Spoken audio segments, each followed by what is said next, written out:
Random House Audio presents A Colossal Failure of Common Sense, The Inside Story of the Collapse of Lehman Brothers, by Lawrence G. Mcdonald, with Patrick Robinson. Read by Erik Davies. This book is respectfully dedicated to the many thousands of Lehman employees whose lives were thrown into turmoil when the firm collapsed, and among whom I was privileged to work for the 4 best years of my life. Author's note. It's been said that there are 2 distinct groups of people in America, Wall Street and Main Street.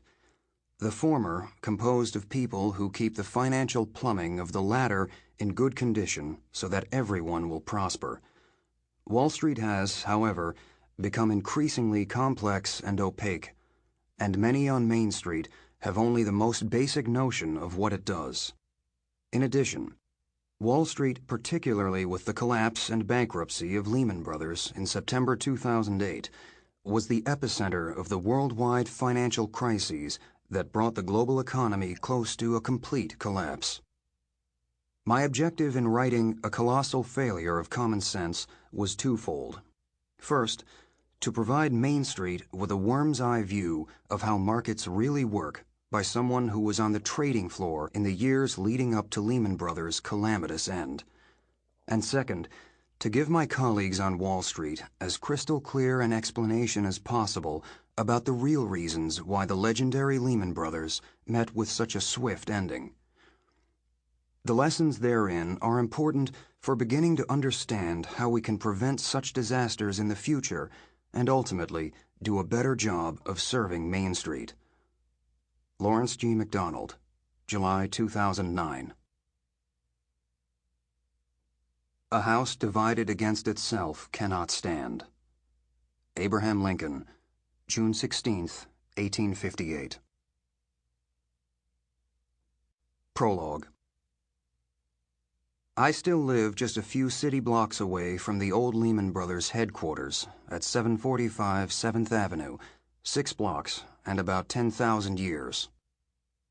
I still walk past it 2 or 3 times a week, and each time I try to look forward, south toward Wall Street.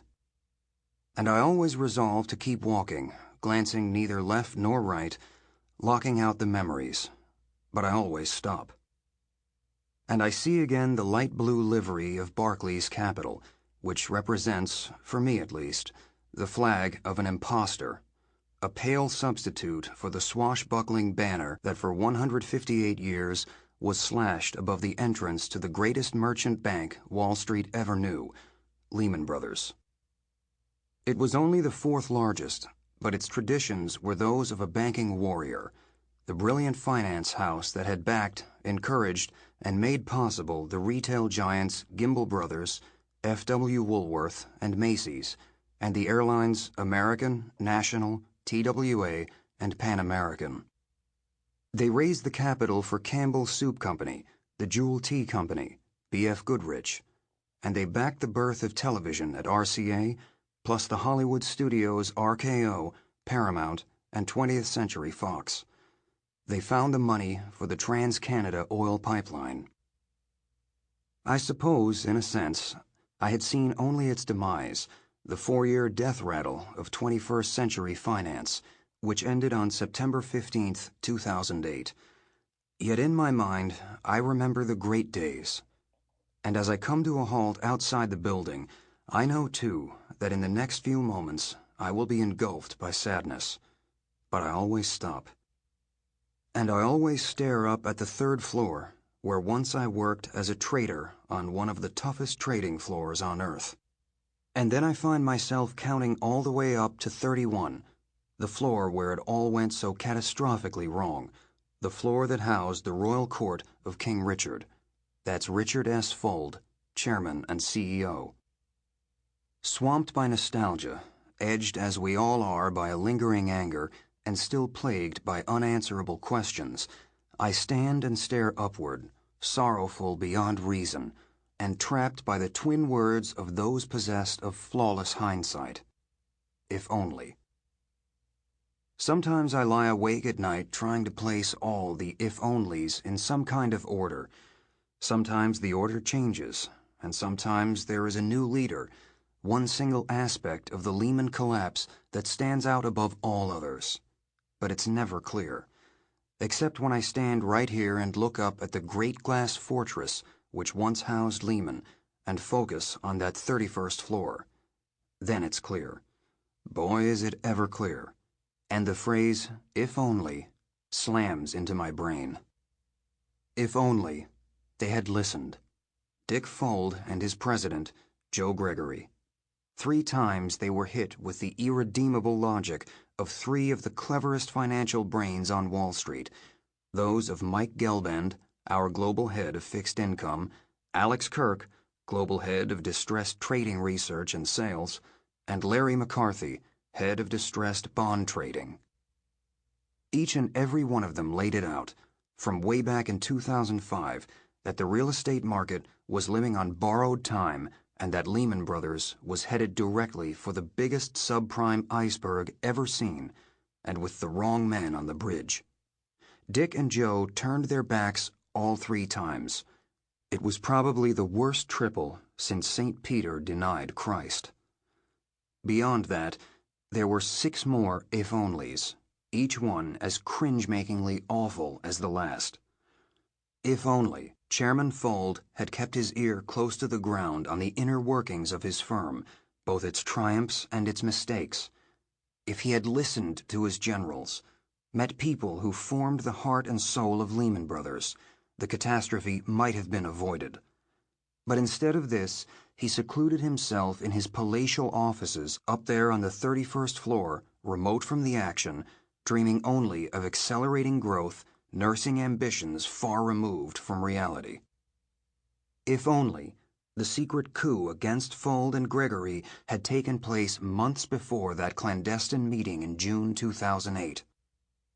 If the 11 managing directors who sat in ostensibly treasonous but ultimately loyal comradeship that night had acted sooner and removed the Lehman leaders, they might have steadied the ship, changing its course.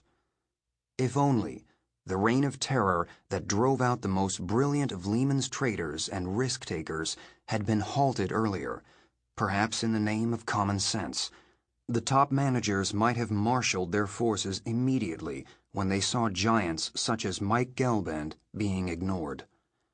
If only Dick Fuld had kept his anger, resentment, and rudeness under control, especially at that private dinner in the spring of 2008 with Hank Paulson, Secretary of the United States Treasury.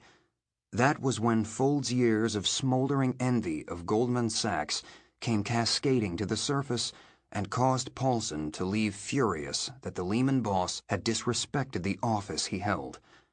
Perhaps that was the moment Hank decided he could not bring himself to bail out the bank controlled by Richard S. Fuld. If only President George W. Bush had taken the final, desperate call from Fuld's office, a call made by his own cousin, George Walker IV, in the night hours before the bank filed for Chapter 11 bankruptcy. It might have made a difference. If only. If only. Those 2 words haunt my dreams. I go back to the fall of Lehman and what might have made things different. For most people, victims or not of this worldwide collapse of the financial markets, it will be, in time, just water over the dam. But it will never be that for me, and my long background as a trader and researcher has prompted me many times to burrow down further to the bedrock, the cause of the crash of 2008.